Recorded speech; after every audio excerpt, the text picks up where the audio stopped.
हे बघा, हे आहे माझ्या घराचं अंगण आणि अंगणामध्ये अगदी छान आम्ही झाडं लावलेली आहेत. आज आपण करणार आहोत अळूच्या पानांपासून अगदी खास अशी रेसिपी.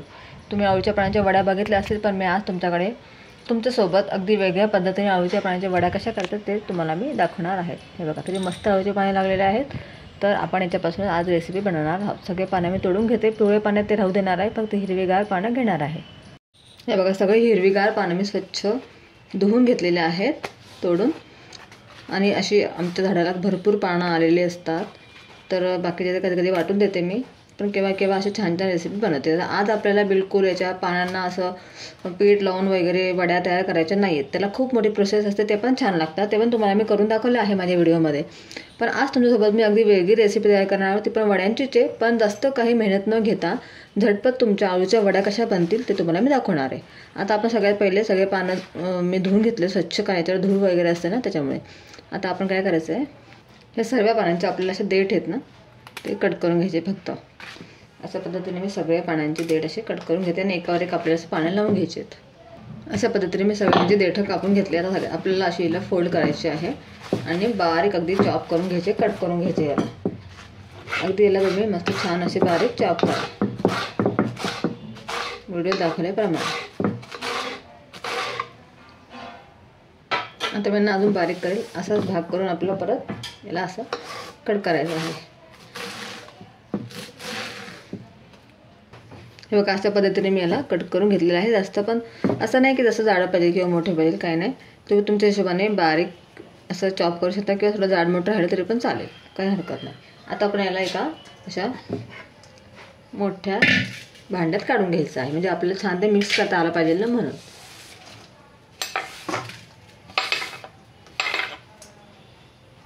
आता ते टाकणार आहे मी 3 वाटे बेसन पीठ. हे पीठ व्यवस्थित मी गाळून घेतलेलं आहे बेसनाचं.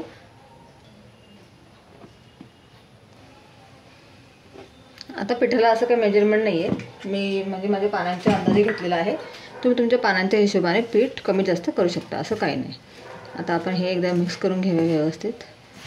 जर तुम्हाला वाटलं थोडं पीठ कमी वाटते तर तुम्ही थोडंसं ॲड करू शकतात. आता आपण याच्यात टाकूया लाल तिखट. इथे मी 2 चमचे टाकते. तुम्ही याच्याऐवजी मिरचीची पेस्टही टाकू शकतात. थोडीशी आपण ह्याच्यामध्ये हळद टाकूया, थोडा गरम मसाला टाकूया, थोडी जिऱ्याची पावडर टाकूया 1 चमचा, थोडी काळी मिरीची पावडर टाकूया आपण, थोडंसं हिंग टाकूया, चवीपुरतं मीठ टाकूया याच्यामध्ये आपण, आणि तीळ टाकायचे आपल्याला याच्यामध्ये 3 मोठे चमचे. तुम्ही जास्त जरी टाकलं तरी पण काही हरकत नाही. तीळ याला खूप छान टेस्ट येणार आहे. तीळ ही अळूच्या पानांच्या वड्यामध्ये असते आणि असायलाच पाहिजे, त्याच्यामुळे त्याला छान टेस्ट कशी काय येणार. आता आपण याला थोडं थोडं पाणी टाकून असं भिजायचं आहे. जास्त पण नाही, तुम्हाला कन्सिस्टन्सी दाखवते मी म्हणजे कशी पाहिजे. अगदी याला व्यवस्थित मिक्स करायचं आहे. जर तुम्हाला बेसन पीठ कमी वाटलं तर तुम्ही थोडंसं ॲड करू शकतात.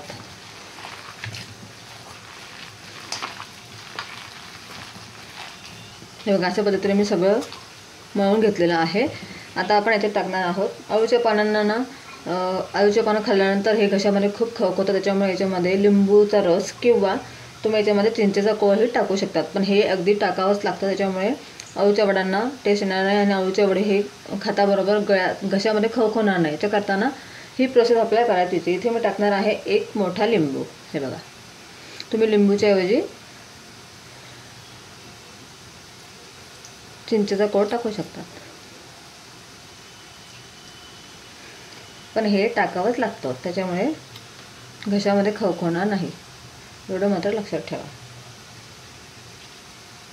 पूर्ण मी 1 लिंबूचा रस पिळलेला आहे. आता लिंबू टाकल्यामुळे काय होईल, खवखवणार तर नाहीच, पण थोडंसं याला आंबटपणा येईल. आता याचा आंबटपणा दूर करण्यासाठी आपल्या याच्यामध्ये आपल्याला टाकायचं आहे लिंबूसोबत साखर. म्हणजे लिंबूची चव बॅलन्स करण्याकरता आपल्याला याच्यामध्ये साखर टाकायची आहे. आता इथे मी पिठी साखर टाकेल. ते इथे मी 1 लिंबूचा रस टाकला, त्याच्यामुळे मी इथे 1.5 चमचा पिठी साखर टाकते. तुम्ही अख्खी साखरही टाकू शकता, असं काही नाही. मी पिठी साखर कसं आहे लवकर ती मेल्ट होते, त्याच्यामुळे मी हीच टाकते. आणि याच्यामुळे खूप छान टेस्ट येईल तुमच्या आळूच्या वडीला. तुम्ही नक्की ही रेसिपी ट्राय करून बघा आणि अगदी झटपट बनते. काही आपल्याला पानं वगैरे लावायची गरज नाही आहे.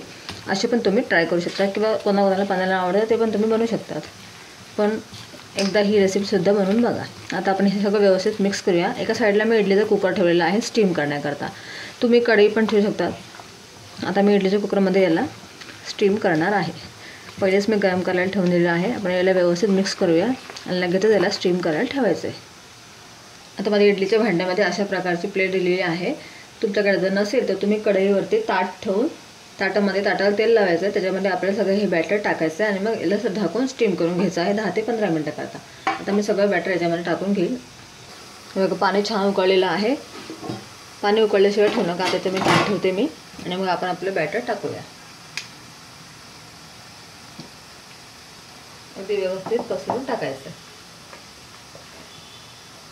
अशा पद्धतीने मी यात पूर्ण पसरून घेते.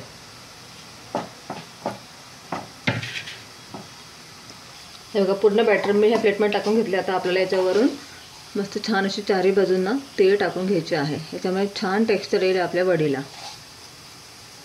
आणि आता आपण हिला 15 मिनटाकरता झाकण ठेवून छान स्टीम करून घ्यायचं आहे. मग तुम्हाला 15 मिनटानंतर मी दाखवते. बघा 15 मिनटं झालेले आहेत. आता आपण गॅस बंद करूया आणि याच्यातली प्लेट बाहेर काढून घेऊया. हे बघा आपण केलेली वडी अगदी छान स्टीम झालेली आहे. तुम्ही हात लावून पाहू शकता. बिलकुल चिपकत नाही हाताला. आता आपल्याला याला पूर्णपणे थंड होऊ द्यायचं आहे आणि त्यानंतर आपण याला कट करूया. हे बघा इथे वडी अगदी मस्त थंड झालेली आहे. तुम्ही पाहू शकताय. अगदी याला पूर्णपणे मी थंड करून घेतलेली आहे. आता आपण याला कट करूया आणि ही तुम्ही ना 15 ते 20 दिवसापर्यंत हिला स्टोअरसुद्धा करू शकता. जेव्हा तुम्हाला लागेल तेव्हा तुम्ही काढा आणि हिला डीप फ्राय किंवा शेलो फ्राय करा आणि याचा आनंद घ्या. खूप छान टेस्टी लागतात. आपण याचे पीसेस करून घेऊया. बघा सगळे मी अगदी छान पीसेस करून घेतलेले आहे आणि अगदी छान आपल्या आळूच्या वड्याला लेयर्स आलेले आहे. बिलकुल पानं न लावता सुद्धा किती छान लेयर्स आलेले आहे. तुम्ही पाहू शकता. हे बघा आतमध्ये पर्यंत अगदी मस्त झालेली आहे आळूची वडी आणि छान शिजलेली पण आहे ती व्यवस्थित. तर आता हिला आपण हे बघा आता आपण हिला तुम्ही डीप फ्राय पण करू शकता किंवा शेलो फ्रायसुद्धा करू शकता. कारण तिला आपण वाफवलेली त्याच्यामुळे जास्त तिला आपल्याला तर शिजवायची किंवा अशी गरज नाही आहे. तुम्ही शेलो फ्राय जरी केली ना तरी पण ती मस्तच लागेल किंवा डीप फ्राय केल्यावर ते पण ती छान लागेल. अशा पद्धतीने बघा सगळ्या वड्या मी काढून घेतलेल्या आहेत आणि खूपच टेस्टी लागतात. तुम्ही तुमच्या हव्या त्या आकारामध्ये याला कट करू शकता. छोट्या मोठ्या कशाही. आता मी ह्या वड्यांना शेलो फ्राय करणार आहे. डीप फ्राय करणार नाही. आता आपल्याला अशी पसरट कढई घ्यायची आहे. त्याच्यामध्ये आपल्या वड्या अशा मस्त छान पसरट आपल्याला टाकता येतील आणि ते छान शेलो फ्राय करता येतील. आता आपण कढईमध्ये तेल टाकून घेऊया. इथे आपण शेलो फ्राय करतो म्हणून तेल जरा कमी टाकायचं आहे आपल्याला. इथे मी 3 मोठे चमचे तेल टाकलेलं आहे. तेल आपल्याला व्यवस्थित थोडंसं मीडियम फ्लेमवरती गरम करून घ्यायचं आहे. हे बघा तेल आपलं छान गरम झालेलं आहे. आता आपण याच्यावरती वड्या सोडूया. वड्या सोडल्यानंतर आपल्याला गॅसची फ्लेम थोडीशी लो करायची आहे. म्हणजे अगदी व्यवस्थित आपण वड्या फ्राय करून घेऊया याच्यामध्ये. शेलो फ्राय एका वेळी जेवढ्या बसतील तेवढ्या तुम्ही टाका. जास्त गर्दी करू नका. अशा पद्धतीने माझ्या त्या एवढ्या बसल्यात. आता याला आपण दोन्ही साईडून अगदी छान शेलो फ्राय करून घेऊया. हे बघा अगदी छान एक साईड झालेली आहे आपली. आता आपण त्यांना ना व्यवस्थित असं उलटून घेऊया. दोन्ही साईडला आपल्याला असं गोल्डन ब्राऊन होईस्तोपर्यंत त्यांना शेलो फ्राय करून घ्यायचं आहे वड्यांना. तुम्ही यांना डीप फ्राय पण करू शकता असं काही नाही. पण शेलो फ्राय अगदी चांगलं तेल पण कमी लागतं आणि छान पण लागतात. त्या डीप फ्राय केल्यावर पण छान लागतील. आता अशा पद्धतीने आपण सगळ्या वड्या मस्त डीप फ्राय करून घेऊया. आता बाकीच्या वड्या ना मी ठेवून देणार आहे फ्रीजरमध्ये. जेवढं लागेल तेवढं तुम्ही काढून डीप फ्राय किंवा शेलो फ्राय करू शकतात. हे बघा अगदी मस्त झालेलं आहे. आता आपण यांना काढून घेऊया एका प्लेटमध्ये. छान दिसतं तुम्ही पाहू शकता. अशा पद्धतीने आपण यांना प्लेटमध्ये काढून घेऊया सगळ्या वड्यांना. आणि खूप टेस्टी लागतं. ह्या तुम्ही नक्की ही रेसिपी ट्राय करा.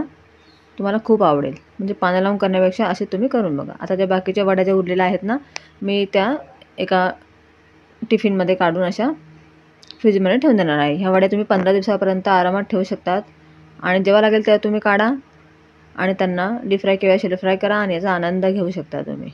आता आपल्या वड्या तयार झालेल्या आहेत. बघा अगदी छान दिसत आहेत. अगदी एकने एक वडी मस्त छान झालेली आहे आणि अगदी छान लेअर झालेली आहे. आपण टाकलेली ती पण अगदी मस्त दिसायला लागलेली आहे. हे बघा तुम्हाला खोलून पण दाखवते मी. अगदी मस्त आतमध्येपर्यंत छान झालेली आहे. तुम्ही पाहू शकता अगदी मस्त असा एकसारखे त्या लेयर्स आलेले आहेत.